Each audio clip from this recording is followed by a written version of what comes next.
전투기 보내달라. 6월 26일 새벽 3시 잠든 메가드를 깨웠다. 복고일의 이승만 오디세이. 6.25 전쟁과 초기 대응. 6.25 전쟁이 일어났을 때 북한군이 누린 우위는 절대적이었다. 그래서 시작되기도 전에 결판이 난 전쟁이라고 북한 지도자들은 믿었다. 김일성은 미국의 개입을 적정하는 스탈린에게 미군이 조선 반도에 상륙하기 전에 남조선을 다 점령할 수 있다고 장담했다. 이승만 대통령이 북한의 전면 침공 보고를 받은 것은 6월 25일 10시였다.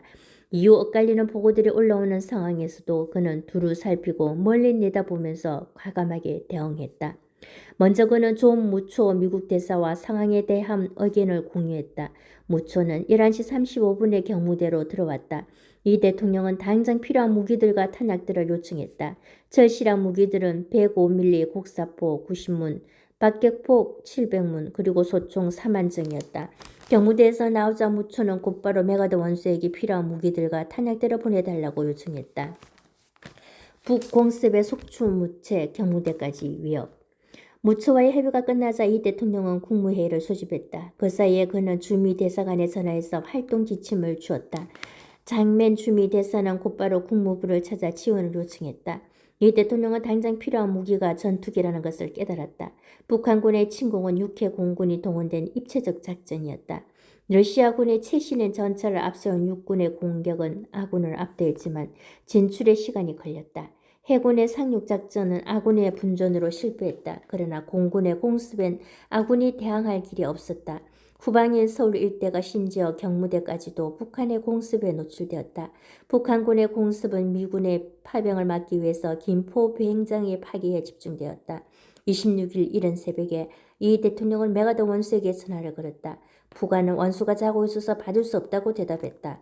새벽 3시에 전화가 걸려왔으니 그로선 당연한 반응이었다. 그러나 상황이 워낙 다급하고 남한의 방위에 관심이 없었던 미국 정부에 대한 분노가 가득했던 터라 이 대통령은 그 대답에 폭발했다. 좋소. 한국에 있는 미국 시민들이 하나씩 죽어갈 터이니 원수가 잘 주무시도록 하시오. 이 말은 미국 시민들을 하나씩 처형하겠다는 뜻으로 읽힌다. 프란치스카 여사가 일기에서 나는 너무나 놀라 소화기를 가로막았다고 쓴 것을 보면 그녀도 그렇게 들은 듯하다. 그의 노승에 놀란 북한이 메가드를 깨우자 그는 메가드에게 상황을 설명했다. 메가드는 곧 전투기들을 보내겠다고 약속했다. 그날 오전 미군 극동군 사령부의 참모가 수원기지를 찾아서 상황을 점검했다. 그는 김정열 공군 참모부장에게 물었다. 참모 총장에게 물었다. 한국군 조종사들 가운데 F-51 머스탱 전투기를 별다른 훈련 없이 조종할 수 있는 사람이 몇이나 됩니까? 잠시 생각한 뒤 기입 총장은 10명은 됩니다고 답했다. 그 참모는 그러면 10대를 지원할 테니 그 조종사들이 수원기지에서 대기하도록 해주십시오. 내일 수송기를 보내겠습니다. 그렇게 해서 이건석 대령을 비롯한 10여 명의 경험 많은 조종사가 일본에 파견되어 훈련을 받았다. 7월 2일 이들이 조종하는 전투기 10대가 수원기지에 도착했다. 이들은 곧바로 북한군과의 전투에 투입되었다. 이 대통령은 신성모 국무총리 서리 겸 국방부 장관에게 군사 지식을 갖춘 유능한 사람들 몇 명에게 자문을 해 적절한 조치를 취하라는 지시를 내렸다. 이 자문회의에서 김홍일 소장이 한강에 방어선을 칠 것을 제안했다. 결국 이 방안이 채택되어 북한군의 남하를 막아 시간을 버는 데 성공했다. 이 대통령은 상황이 위급해질 때까지 서울에 머물면서 일을 처리했다. 자칫하면 경무대가 피습될 수 있다는 보좌진의 판단을 따라 그는 27일 새벽 3시에 경무대를 나왔다. 북한군 전차 부대가 청량리까지 들어왔다고 경찰이 보고한 시각이었다. 차량과 기관사를 수배하느라 시간이 걸려서 경무대 요원들이 탄 기차는 4시에야 서울역을 떠났다. 그리고 대전을 임시 수도로 삼았다. 여기서 우리는 이 대통령이 하지 않은 일들을 살펴야 한다. 부족하고 혼란스러운 정보들에 의존해서 중대한 결정들을 내려야 하는 상황에선 어떤 인물이 고르지 않은 선택들도 그의 됨됨이와 판단에 대해 말해준다. 무초 대사와 처음 만나 상의했을 때 이 대통령은 계엄령을 선포하겠다고 말했다. 그것은 당연한 절차였다. 그러나 그는 계엄령을 선포하지 않았다.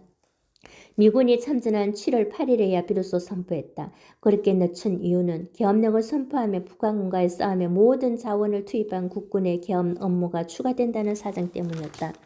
이 대통령이 하지 않은 일 가운데 가장 중요한 것은 북한에 항복하지 않은 것이었다. 당장 해야 할 일들을 하고 난 6월 25일 늦은 밤이 그에겐 고뇌의 시간이었다. 침공한 북한군과 싸워야 하는데 우리는 싸울 힘이 없었다.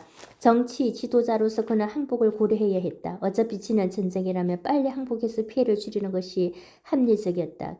그가 조기 항복을 고려 대상에서 처음부터 제어하지 않았으면, 그래서 깊은 고뇌의 시간을 가졌으면 그의 전기에 생생하게 기술되었다. 전기에 기록된 25일 밤 이승만의 고뇌. 서울의 무초대사도 독거의 메가드 장군도 이 대통령에게 미국의 지원에 관해 하근을 해줄 수 없었으니 그런 결정은 24시간가량 지난 데에야 비로소 워싱턴에서 나왔다. 반면에 이 대통령은 체코슬로바키아 내전 사례 그리고 중국 국민당이 중국 공산당에 항복했을 때 적어도 일시적으로는 간대한 대우를 받았음을 떠올릴 수 있었다. 남한의 진정한 군대가 없고 외국에서 실질적 도움을 받을 정당한 희망도 없었으므로 침공해 온 적군을 패배시킬 가능성은 너무 작아서 절망적이었다. 그래도 이 대통령은 항복이 아니라 저항을 명령했다. 로버트 올리버 이승만 시나디의 사람. 위에서 살핀 것처럼 북한의 전면전 침공에 대한 이 대통령의 초기 대응은 훌륭했다. 정보가 부족하고 그나마 엇갈리는 상황에서도 그는 할 일을 하고 안 할 일은 안 했다. 군대를 지휘해본 적이 없는 그가 이처럼 뛰어난 위기관리 능력을 보인 것은 그의 지도력의 모습을 보여준 또 하나의 사례다. 서울 안전한인 생업 종사하라 방송 DP신 학자들 근거 없는 가짜뉴스. 이승만 행적에 대한 오해. 군의 서울 고수 방송 내용이 이해 연설과 뒤섞여 소문 퍼져 이처럼 이 대통령의 초기 대응은 감탄할 만큼 침착하고 적절했다. 그러나 전쟁 초기에 그의 행적에 대한 일반적 평가는 높지 않다. 그가 라디오 방송으로 서울은 안전한인 생업에 종사하라고 시민들에게 당부하고서 혼자 서울을 탈출한다. 한강 다리를 끊었다는 얘기가 널리 퍼졌고 지금도 그 얘기가 사실로 여겨진다. 이 문제를 조사한 연구자들은 모두 그런 얘기가 근거가 없다고 언명한다. 이 대통령은 그런 방송을 한 적이 없다. 한강교 폭파도 전적으로 군사적 판단에 의한 국군 지휘부의 결정이었고 그는 관여하지 않았다. 연구자들은 그가 대전에서 한 방송 연설과 국군의 선무 방송이 비슷한 시기에 나오면서 두 방송의 내용이 사람들이 기억에서 뒤섞인 것으로 추론한다. 서울을 떠난 이 대통령은 대구까지 내려갔다. 사흘 동안 잠도 제대로 못 자면서 다급한 일들을 처리하느라 지친 터라 그는 이제 75세였다. 그는 대구에 도착했어야 잠에서 깼다. 대구까지 내려온 것을 깨닫자 그는 곧바로 기차를 돌려서 대전으로 향했다. 그때 그는 미국 대사관에서 미국이 유엔의 계례에 따라 참전하기로 결정했다는 소식을 들었다.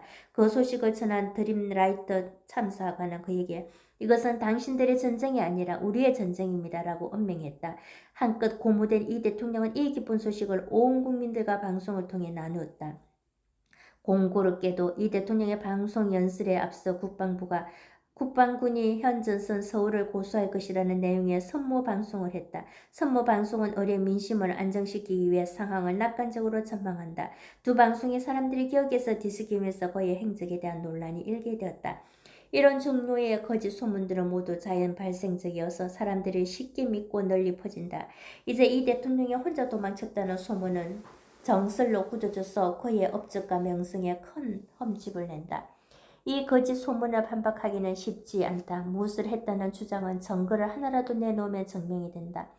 반면에 무엇을 하지 않았다는 주장을 증명하기는 무척 어렵고 흔히 불가능하다. 부재의 증거라 불리는 이 문제는 철학적, 법적 및 과학적으로 어려운 논점이다. 연구자들이 그 소문이 근거가 없다고 주장해도 별다른 효과가 없는 것은 이런 사정에서 나온다. 딱한 일이다. 따라서 그 소문의 내용이 이승만이라는 인물의 평소 행태와 평생의 행적과 어긋난다는 점을 지적하는 편이 그래도 효과가 있다. 그런 지적은 그 소문의 논리적 근거가 아주 약하다는 점을 부각시킨다. 북한군의 침공 소식을 들은 뒤부터 서울을 떠나기까지 이 대통령이 보인 형태는 하나하나가 그 점을 부각시킨다. 더욱 강력한 논거는 그가 서울을 떠난 직후 보인 형태다. 만민공동회의를 이끌 때부터 죽을 때까지 자신이 맞은 위험에 움츠러든 적이 없는 이 위대한 행방가의 모습을 우리는 다시 한번 생생하게 만난다. 전쟁 5째인 6월 29일 이 대통령과 무초 대사는 수원에서 메가더 원수를 만나기 위해 경관척기 2대로 임시 수도가 된 대선을 떠났다. 그들이 가는 도중에 북한군의 야커 전투기 한 대가 그들을 공격하려 시도했고 조종사들이 골짜기 전후에서 나무 높이로 항공기들을 기동함으로써 겨우 피할 수 있었다. 라이프지의 사정기사 데이비드 덩크는 항공기들이 착륙했을 때 수원에 있었는데 그는 그들의 도착 광경을 감동적으로 전한다. 이 대통령은 나이 많은 사람치고는 상당히 정열적인 사람이라고 나는 속으로 생각했다. 그가 마켄덴의 일을 알게 되자 그의 삶에서 그렇게 노출된 순간에도 평정한 마음을 지는 데 대해 깊은 감탄을 품을 수밖에 없었는데 그보다 더하게 우리가 비행장 옆 들판에 서 있을 때 우리의 군하시는 발들을 그가 내려다본 모습을 나는 늘 기억하게 될 것이다. 연민의 낯빛으로 땅에서 올려다보면서 그는 말했다. 그런데 저 콩싹들, 우리 발길이 저 싹들을 으깨고 있어요. 한국에서 많은 것들이 으깨어지고 있었다. 그러나 많은 것들이 견디고 있었다. 로버트 올리고 이승만 시나리의 사람.